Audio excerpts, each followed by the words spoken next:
Well, greetings and welcome to the Mount Rushmore podcast. My name is Jeff, and I'm joined as always by my good buddies, Richard. Hello. And Michael. Howdy. Richard and Michael, they debate and deliberate the most ubiquitous aspects of any given topic. And this week, they're citizens of social media. They are both parents, and they are going to debate the Mount Rushmore of all things babies on Instagram. But who is challenging them? It is the suggestor of this topic, Bethany Therese. How are you, Bethany? Hello, I'm happy to be here talking about pictures of babies. Oh, that's wonderful. Oh, I just got a warm, fuzzy talcum powder smelling feeling from that statement you just made.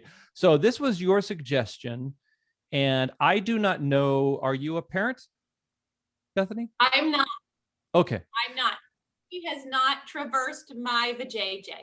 Okay, a baby has not crossed the portal. What there must just be other wonderful things that made you suggest this topic of babies on Instagram. Yes. I see a lot of friends posting pictures of babies. And first of all, right now, during a global pandemic, I really don't want to look into the soulful eyes of your baby and see all of this potential.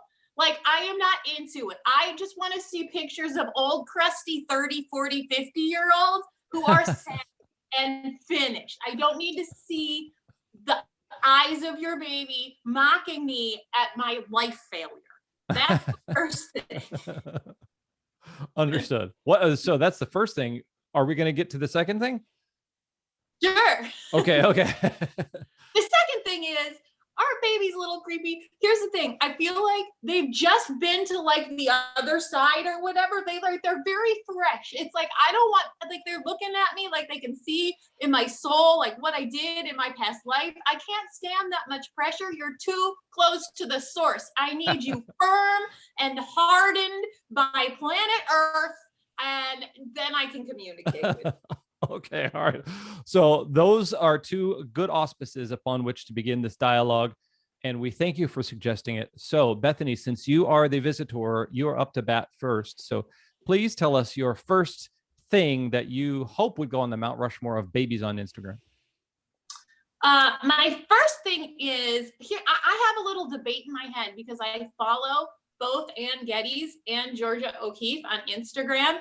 Now, okay, so Ann Geddes, she has the pictures of the babies in the flowers and or cabbages or whatever. And then Georgia O'Keeffe, obviously, they're all flowers that look like vaginas, which makes a lot of sense. Ann Geddes photographs, because those babies are coming out of flowers. And I'm just saying, did these two ladies get together this artwork? Wow. Do you think that there is a potential sitcom where Anne and Georgia have an apartment together in southwestern region of the United States, or is there what is it, or they're just everything's a vagina in this residence? Well, no, it's just them in like long flowy like clothes, and they walk through botanical gardens and pick out the most vagina looking flowers. Yeah. I bet you they have a gardener, and his job is just to take out everything that looks like a dick. Like, nope, that weed over there, that saguaro cactus, out of here. No lavender. It's like teeny little penises. That's it. Okay, guys. Bethany's coming at you. Well, I do like the aspect of that where, they're at some point they're just like bored of all of these pictures and like beautiful flowers that they've done, and then they're just like hunting for like the worst, the ugliest flower. Yeah. And it's either that one, it's that stinking flower that smells like rotting carcass, that rotting meat that blooms like once a year, or it's like Audrey 2 from Little Shop of Horrors. They're just trying to put babies in like the worst, the most horrific situations. Does the artwork of Georgia O'Keeffe and the photography of Ann Geddes, does it also kind of assault your judgment of your womanhood and your I don't know, your baby your baby makenness or something like that? Is that why it gets your goat? Me, no, I'm into it, but now that Michael brings up like them going for ugly flowers, it's like if they were to paint vagina like Venus flytraps, that might be insulting. Oh, okay, yeah. That's definitely anti-feminist for sure. Yeah. All right, okay, guys. Bethany's already way ahead of you. I don't know how you're going to catch up, but what do you got? Babies I'll on go Instagram. first. All right. I'll go first. Something that I've noticed is definitely something that my wife and I also participated in when our boy Felix was born. It's the monthly photo of like being 1 month old, 2 months old, 3 months old, all the way up until usually it's about a year. And then they start getting spaced out. And then it's 15 months, 18 months. But it's like some celebration of them having survived just another month. And usually we deck this kid out in, some sort of cute attire. He'd wear a special outfit. And then Emily would just like blast him with, just different Instagram filters and effects and just write, real cute stuff on there. And it's adorable when you're in it. But when you've seen other kids and all of your friends have done the same thing, those become kind of diluted and less special. But the ones that happen for your kid are just like standing out and being like, yeah, we did it right. We did the good one. We did the good one of these. Because that's all it is. All these pictures of your own kids is just being used to hold up in judgment against somebody else out there. It's vanity. It's a giant foam we're number one finger is what it is. Did you like these or even notice them before having your son Felix? That's a good question. Everything becomes just suddenly more apparent when you are a parent. There's just this weird thing where like things you just, I think you just start picking up on them. You're just so used to scrolling past, and then just like these your kind of warmer, fuzzier, more parental nature feelings start kicking in. They're like, oh, that's cute. Emily goes to pieces anytime there's a tiny little baby just around in general, and she just loves it. That's just insanity. Yeah, it's wonderful. But yes, please, please continue this trend well into Felix's 40th year. I think that would be so great if he's got like a little son.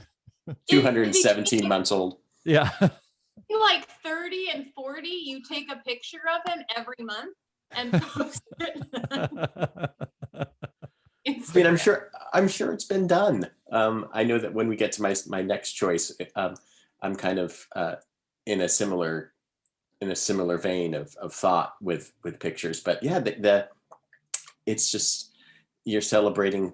You're initially just celebrating.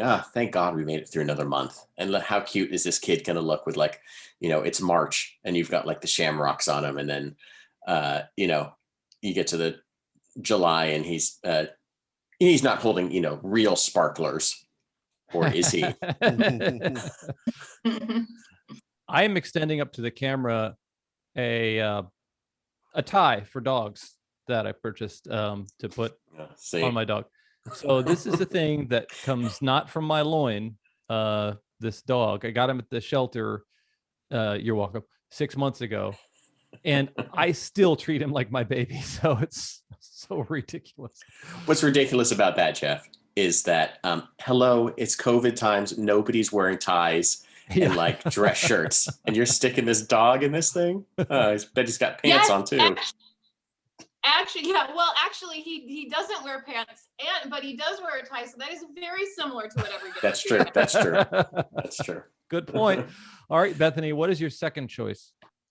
Well, it's kind of picking back on all the things that you guys were saying is, okay, look, I don't have a child, but I don't think it's enough to just post a picture of you and your baby. It feels like Michael's wife's game is on fuego, but I don't think just a picture of you and your baby is enough for me on Instagram. You need to do something. You need to dress up your baby, I like you're saying about, I teach my dog tricks, maybe like a little crawl fetch. I don't know, something, have like baby tricks. I want to see this in action. It's just not enough, just you and your baby. That's- okay. So you want stupid human tricks and baby mixed together? That's right. Let's get creative. Or an outfit or a thing, color scheme. I don't know. Face paint. Can you put face paint on a baby? But that would be delightful. One thing we do almost every episode is work in professional wrestling and discussion of that in some way. You're talking like you should run a promotion, because it sounds like you have this idea that it's not enough just to show up as a baby. You got to have a gimmick. You got to have a stunt. You got to have a kayfabe going on or something like that.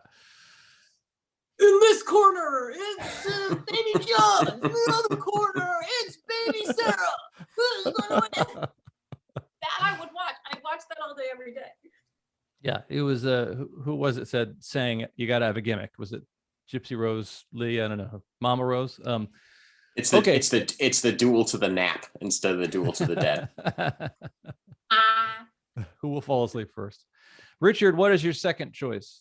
All right, so our second choice is kind of in a similar vein to that, and it is parents who use their kids as props for their fantasy photo shoots. So it's the parent who is really into, I don't know, Disney princesses. So suddenly every photo shoot that they have or every chance they get, their kid is dressed up as a Disney princess. And it's this weird sort of, I can't do this anymore because I'm 37 and it would look weird if I dressed up as Jasmine. Yeah. But I can have my kid do that and everyone's going to think, oh, that's so adorable. Yeah. So it's there's just this weird sort of like self-fulfillment happening whenever I see parents doing that. Yeah, because kid didn't ask for that. Yeah, no, I don't know whether the kid likes Aladdin. Who knows? Usually kid's 6 months old. He doesn't know. He doesn't know any better. Usually with kids, they like the one, like they like to dress up costumes, but they like the one costume and they'll just wear it into the ground forever. So they don't have like they're not going through 100 different outfit changes. Yeah. But I personally love this pick because when you suggested it to me and you mentioned like dressing up in some fantasy costume, I thought it was like World of Warhammer type stuff in my head. Just having this little like painted green, 8-month-old baby with like a huge battle axe or something. Yeah, I have like pictures of babies running around at Comic-Con as like Wookiees. Yeah. Well, that is funny. This I've seen, I don't know if this would be anybody's suggestion, but a meme suggesting that some mothers dress up their sons like the men who left them. That was kind of a comedic meme where there's a little kid kind of dressed up like a very savvy adult. But yes, it is the child as palette for them to paint their fantasies upon. Yeah, absolutely. Yeah. Okay, at this point, we are halfway through, which is pretty cool. But this is an opportunity to get to know our guest, Bethany. Tell the vast Mount Rushmore podcast audience about yourself, where they can find your exploits on social media and whatnot. I am a ex-Broadway musical theater person turned stand-up comedian, and that's what I do now because I don't like money. So you can follow me on Instagram at It's Bethany Dude. And I post everything that I'm up to there, and I'll follow you back. I love Insta. All right, cool. You get a follow. And Bethany is kind enough to be our guest and kind enough to suggest a topic. You could suggest a topic too by visiting our social media handles, Facebook, Instagram, Twitter, and telling us what you'd like us to discuss. You could even be a participant. You don't have to, but past suggestors have become participants. You could also tell us what you think about the episodes we have recorded already by downloading, rating, and reviewing our past episodes, which can be found on all the places you can get podcasts. So do us a solid and do that. And I want to take this time before we go any further to say that we at Mount Rushmore are very pro baby, even though we've been Right. laughing about how they're depicted on Instagram. We love them. They're awesome. Many of us were babies once. And so we are not trying to go negative. We're not trying to go negative on babies. So at this point, Bethany, I think it's your time to tell us your third. Well, I kind of touched upon this already, but my third is, I do believe in everything, and I do believe in the other side. I think when you go to the other, I think when people go to the other side, it's just like when your friends move to Santa Monica, they're like there, but you'll never see them again. Yeah. That's the other side. And I believe that babies are very too close. They creep me out with their eyes. I can see, they're seeing my soul. They're like, hey, I remember you from the other side a while ago. We hung out, played the harp together, had a beer. I don't know what happens over there, but I just get a little creeped out because they really are they're too close. They're too new. They're too close to the source. Do you feel the same thing about like 94-year-olds? Yes. Okay. They're all so close. They're saying things and it might not make sense, but then it also really, really does. Yeah. Oh. I'm fascinated by creatures who have wisdom but no information. Like it seems like a 94-year-old. Sometimes you'll meet a 94-year-old and they've got all this wisdom that they've accumulated, but they don't know what day it is. But they know you should never give away all your love. It's like, oh my God, you're so right. I should never give away all my love. But then they don't know what year it is. They don't know where they are. They don't know their address. So yeah, and I do feel like kids, babies also, they're not going to smile unless they have gas or something like that. They're just going to look at you in an unflinching manner, and they don't have that social need to grin to let you know that I, as a primate, respect you as a primate and all that kind of stuff. Like that's what's so scary. Is they're not playing the game. They're not networking. They're not doing anything. They're not trying to get ahead. They are creepy. We're still pro baby here at the Mount Rushmore podcast. Oh my God. Okay. Richard and Michael. Michael, do you possess the information? The third? I do. Our third choice is, because this last year has been so weird, it really hasn't stopped people from posting online daily their regimented, like how good I am as a mother or father aspect of how they're raising their kid in these really tough times. I don't know how many pictures of babies and toddlers I've seen where it's just like, day 112, this is what we're doing. These are our arts and crafts projects. These are how I'm engaged in this daily thing. And all I can think about is, wow, that's just impressive that you've managed to keep this up so steadily throughout all this. It's a very reassuring thing to keep this thing up. Like, we post pictures every now and then of our boy, but like not at the rate that some people have really stepped it up to either stay connected or try to reaffirm something with all the rest of their friends out there. I mean, I don't know if that really goes into like the celebrity aspect, because celebrities are all on their own, like the Instagram celebrity side of posting babies is like way out there. But like for just posting to reconnect with the people that you just haven't seen and to do it daily, I think is weird. Is there an implication? So I think of the phrase doing it for the gram, and like the links to which one might go to perform a life that feels noted or notable on to the public eye, this reputation management process that an individual might do so that they are attractive. Like, is somebody actually parenting for the gram? Like they're performing their role as a parent to. Yeah, it very, very much feels that way. What a good way to put it.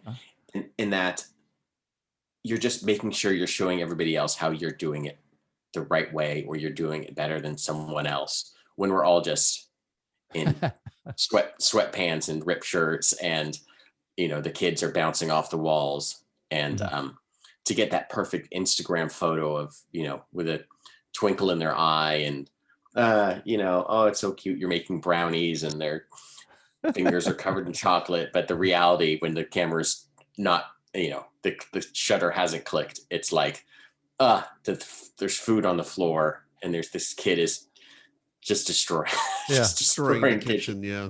Bethany, what were you saying?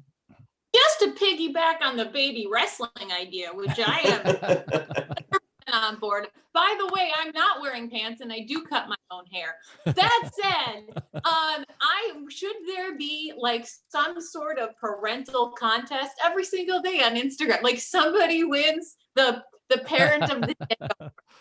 I don't know what you get. You get some sidewalk chalk. I don't know, but you won. Yeah, I think that's a great idea. Parents deserve it. We know a few. I think I might know a couple individuals who I think parenting is kind of like alcohol. It enhances the personality you have already. So if one is prone to histrionics, a person who might be a writer, a performer, a songwriter, a baby is just going to make them do that thing about the baby. So it seems like there's been some one-person shows that have been come out of the parenting process and how much it opened and awakened this spirit inside the person, a spirit that made them want to rent the Steve Allen Theater in North Hollywood and put on a show for 15 people to come see. So that's another element. Bethany, it's your opportunity to give birth to the last of your choices. I would love to squeeze this last one out. The last one is quote unquote babies on social media. And I mean adult humans who act like babies. I don't want to see a screenshot of the text message conversation you had with your friend that upset you. Okay, I'm not gonna weigh in on that. You need to figure it out adult to adult and just figure that one out by yourself. Also, I don't want to see a big meme that says, you guys didn't like my post and blah, blah, blah, blah, blah. I don't need that either. Get it together. So the infantile behavior, the immaturity that social media provokes in some people. Okay. It's funny because a baby would never do any of that stuff. A baby would just stick the phone in his mouth and suck on drool on it. All right, guys.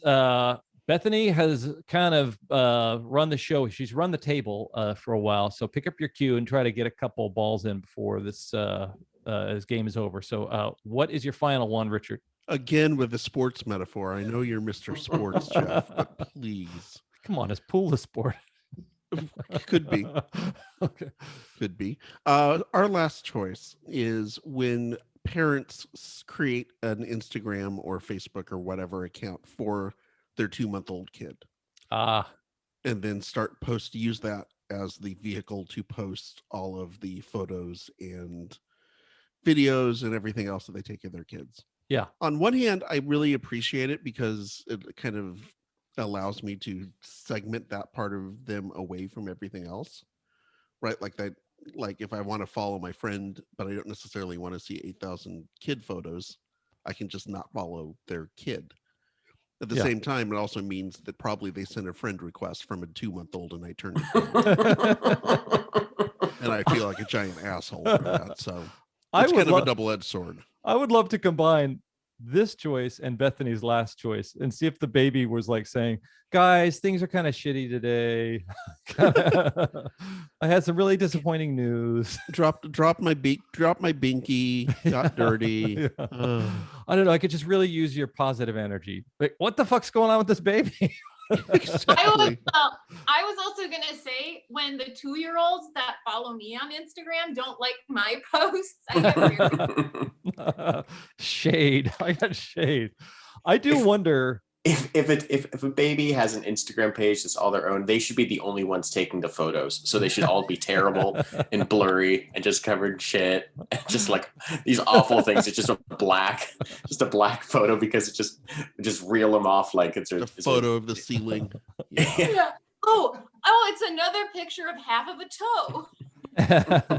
I do like the idea that kid will inherit that Instagram and have to maintain it through their maturity, so that the earliest post is your little wiener, sitting in the bathtub sucking on a wash rag. I think I might delete that one. Oh gosh, guys. Well, the good news is, guys, you took those babies down a whole peg. I don't. We take that, babies. Yeah. Oh my god. Oh my god. What if? Potential, you babies. Yeah. Welcome to real life, babies. Oh god, what's gonna happen if we meet these babies in real life, guys? They're gonna beat us up. I want to say how excited I am that Michael and Richard, you finally got a point. You finally got a point against the visitor.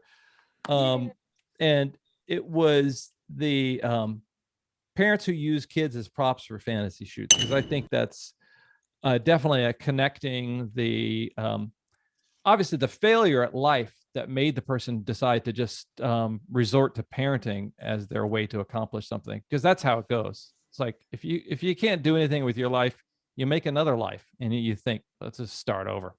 That's sarcasm, in case you didn't hear the tone of my voice. But you guys got a point, right? And Bethany gets the very evocative image of Ann Geddes and Georgia O'Keeffe sharing a Santa Fe apartment and just painting vaginas and seeing vaginas in everything they do, and stunt babies, wrestling stunt babies, which is got to be a show. And let's just go with how very, very, I just really understand what you're talking about when you talk about the mystical qualities of babies. They feel like so close to, like you said, the source. Like they're these universal travelers who just kind of, they're the newest thing, and then they're the oldest thing at the same time. So that was awesome. Bethany, would you remind the listeners where they can find you out on social? Follow me on Instagram. It's Bethany Dude, ITSBETHANYDUDE. Like, it's Bethany Dude. Do you ever vague book you like, guys, I could just really use your positive energy today, or do anything like that? Is that ever something that happens? What? Do you ever or do you ever act like a Go ahead, repeat what you said. What? Repeat what you just said. I didn't hear it. Who, me? I thought you said vape, and I got confused. You vape? You vape, bro? Because well, that's our sponsor this week, the Glendale Vape Supply Company. It's actually all of Glendale. They do you ever do any vague booking on social media where you act like the infantile people that you've pointed out on social media, or insinuate that you could use thoughts and prayers or good vibes or good energy? Some people ... That's my favorite. Some people. No, all I do on social media is post pictures of roast beef sandwiches, which is ironic because I've been a vegetarian my whole life. Oh, that's interesting. No, I'm kidding. I think with the roast beef, you and Georgia O'Keeffe and Geddes, Different type of roast beef.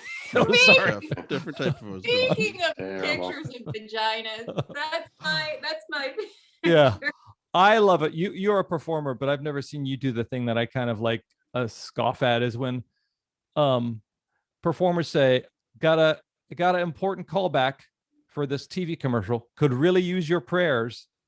Like God answers the prayers that you get a hemorrhoid commercial. Like, I had a friend who for an entire year posted like this: just woke up on my way to the gym. At the gym, just got done working out, having a smoothie at the gym.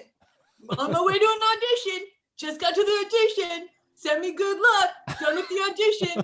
Going back to the gym. Going to the gym. Just got, and that was it. That was over and over again. I would love if his next post was, not gonna lie, I'm deathly afraid of being abducted. That's why I work out so much and let you know my location at all times. I'm desperate of lattes.